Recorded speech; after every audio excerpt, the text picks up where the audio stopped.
The AI governance briefing failure file number 1, when your AI learns to hate on company time. In March of 2016, Microsoft released a chatbot named Tay onto Twitter. The idea was straightforward, almost charming on paper. Tay would learn by talking. The more people interacted with her, the smarter and more conversational she would become. She was modeled after a 19-year-old American girl. The team gave her a personality. They gave her slang. They gave her the run of the open internet. 16 hours later, Microsoft shut her down. In those 16 hours, Tay had published racist propaganda. She had called for genocide. She had denied the Holocaust. She had become, in less than a day, one of the most infamous AI failures in the short history of the field. And I want to be precise about why, because the story you have probably heard about Tay is wrong. The story you have probably heard is that Tay got hacked, or that Tay went rogue, or that the technology was not ready. None of that is true. Tay did exactly what she was built to do.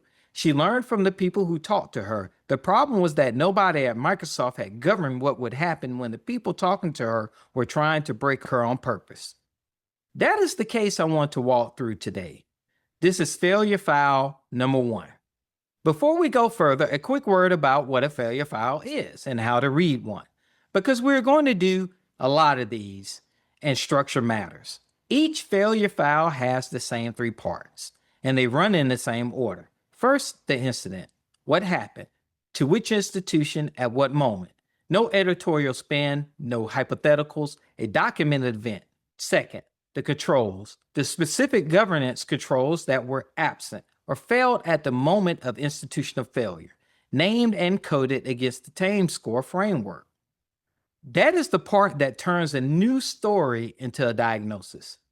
And third, the implication, what it means for you, what questions the framework forces you to ask about your own institution. Incident, controls, implication. That is the architecture. Hold these 3 in your head, and we'll walk all 3 for Tay. Tay launched on March 23, 2016. The technical setup had 2 features that mattered for the story. The first was a function called repeat after me. If a user told Tay to repeat something, she repeated. The second was an open, unfiltered learning loop, meaning that the content of her conversations got fed back into her model in close to real time, shaping how she would talk to the next person. Within hours of launch, a coordinated group of users, largely organized off the message board for Chan, discovered both features had started feeding Tay the most racist, misogynist, conspiratorial material they could write. They told her to repeat it over and over, that this was what she should believe, and the learning loop did its job. Tay began producing the material on her own, unprompted, to other users.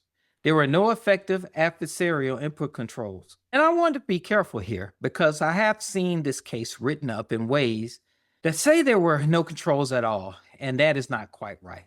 Microsoft had ran a predecessor chatbot in China called Xenocide, and Xenocide had not produced this outcome. So the team had some sense of what they were doing, but whatever protections exist did not survive contact with the coordinated, deliberate attack by people who wanted to break the system. The controls were designed for the average user. The attackers were not average users. And then there is the part of the story that I want you to sit with, because it's the part that makes Tay a governance failure and not a technology failure. Tay's output degraded in public in real time on Twitter. Anyone with an account could see what was happening. Microsoft employees could see what was happening. And the system kept running for 16 hours. 16 hours. This is not because the technology to shut Tay down was hard. Shutting Tay down was nobody's explicit job. There was no defined authority. There was no service level expectation for how fast a stop should happen. There was no playbook. So the system ran, and the screenshots accumulated, and the damage became a permanent global headline that you can still find on the first page of search results for Tay, almost 10 years later. That is the incident. Now the controls. Tay maps to 3 specific TAME controls. And the reason I want to name them is that the AI governance failure is too vague to be useful. If you walk into a board meeting and say, we need better AI governance, no one knows what you're talking about or even what you mean. If you walk into a board meeting and say, we are missing govern 2.2, measure 2.6, and manage 2.1, and here is what each one would have caught, that is a conversation that could produce a budget line. The first is govern 2.2, accountability structures. This is the root cause. Tay was a public-facing AI system learning in the open. No person, no role, no committee inside Microsoft had been given clear accountability for what happened when she learned something she should not have. This is not a technical question. This is an org chart question. And the org chart did not have the answer. The second is measure 2.6, evaluation under adversarial conditions. Tay had been tested for performance. She had tested for fluency. Microsoft had been given clear accountability for what happened when she learned something she should not have. That is not a technical question. That is an org chart question. And the org chart did not have an answer. The second is measure 2.6, evaluation under adversarial conditions. Tay had been tested for performance. She had been tested for fluency. But the question, what does the system do when someone is trying to break it on purpose, had not been answered before because it had not been previously asked. And the third, manage 2.1. She had been tested for fluency, but the question, what does this system do when someone is trying to break it on purpose, had not been answered before launch because it had not been seriously asked. And the third is manage 2.1, incident response. Once the failure began, there was no plan for how to respond. No kill switch protocol with a defined time window, no fallback, no prepared communications. The institution had to invent its response in real time while the failure was happening in public. 3 controls, 1 platform, a public-facing AI system shipped without anyone owning the failure case. That is the controls. Now the implication. And this is the part for you. I want you to do something while you're listening. Take Tay's gap and turn it into your own institution. We call this GASP diagnostic, governance as a structural problem. And for Tay, it comes down to 4 questions. Question 1, do you have an adversarial testing protocol? Not, do you test AI? Every team tests their AI for performance. Has anyone by name with a budget line deliberately tried to break your public-facing AI before your customers did? If the answer is no, you have Tay's first gap. Question 2, do you have a kill switch SLA? And I'm not asking whether the system can be turned off. Almost every system can be turned off. The question is, how fast and by whom? With what authority? Written down before the incident, not improvised in the conference room during it. If the answer is, well, somebody could possibly escalate it to leadership and we will figure it out. That's the same answer Microsoft had at 3 in the morning on March the 24th. That's not a SLA. That is hope. Question 3, do you have a name deactivation authority? One person by role who can pull the system without convening the meeting. Not a committee, not a work group, a role with a name in the seat and the authority to act alone.